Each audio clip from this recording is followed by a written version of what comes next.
Hey, thank you for watching. In this video here, I'm going to determine and explain how to determine what values get excluded from the domain to this rational function, to this following function.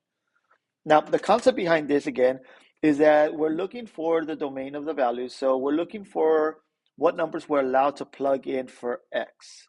Now, normally the domain of most functions is all real numbers, but because we have this particular type of function where we have a fraction and we have variables again in the denominator, there's going to be in this scenario two particular x's that I cannot plug in. All right, there's going to be a number that I'm not allowed to plug in into both of these x's, and there's going to be another number that I'm not allowed to use, because when I plug in those two particular numbers, that's going to make the denominator equal to 0, and that's not allowed. I cannot divide any number, whatever that number it ends up being on top, by that value of 0. So the first step is to find out what those two particular numbers are, what those two pesky numbers are, by getting our denominator here, which again is this, and setting it equal to 0. So we have x squared. Let me do it in a different color here. So there we go. Okay. So we have x squared plus 6x plus 8. And we're going to set this equal to 0. Now, for this particular type of equation, it's a quadratic. So this requires either using the quadratic formula or preferably factoring. I would try factoring before using the quadratic formula. Let's see if that works. Now we're going to break up the x squared into x and x. And because this sign is positive, that means that this sign right here is going to be positive as well. And since these two multiply to a positive, that means that this value right here is going to be positive as well. Now, the factors of 8 are 1 and 8, 2 and 4, and that's it. And we're going to use a set again that needs to add up to this middle number there. So we're going to use this second set there. A positive 4 and a positive 2 add up to 6. So when we come up with the set right here, we're going to use the set that adds up, and we plug them in, and again, in this sequence where the larger factor is in the front and the second factor is in the bottom.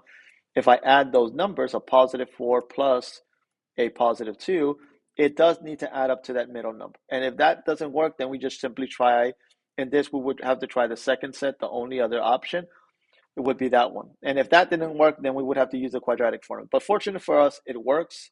This value right here works. So with this equation equal to 0, and this being equivalent to that, we can also set it equal to 0. And because we have two factors set equal to 0, that means either the first factor is 0 or the second factor is 0. Sorry. There you go, is 0. So solving the equation on the left, that's going to transpose the 4 to the other side, making it negative 4.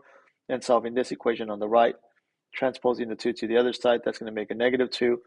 So these are the two values, okay? So these are the two pesky numbers that make the denominator equal to 0. And when I plug those in again, that's going to be a problem, because f of negative 4, again, is going to be undefined. It's not going to exist. Even though we end up with some number up there, I'm not going to even bother figuring out what that value is. But the bottom, more importantly, is going to be 0. And since any number divided by 0 doesn't exist, that means that this number, negative 4, is not in the domain. And the same thing is going to be true with f of negative 2. F of negative 2, again, does not exist, again, in this situation. It's undefined. So these two pesky numbers, again, are not a part of the domain, which again means, in other terms, I cannot use them as input values. So the domain for my function is simply going to exclude those two numbers. So x cannot equal to negative 4, nor can it equal to negative 2. And there's your answer. On this one, we won't write it as interval notation. We'll just simply write it using, again, this inequality, because it's more concise.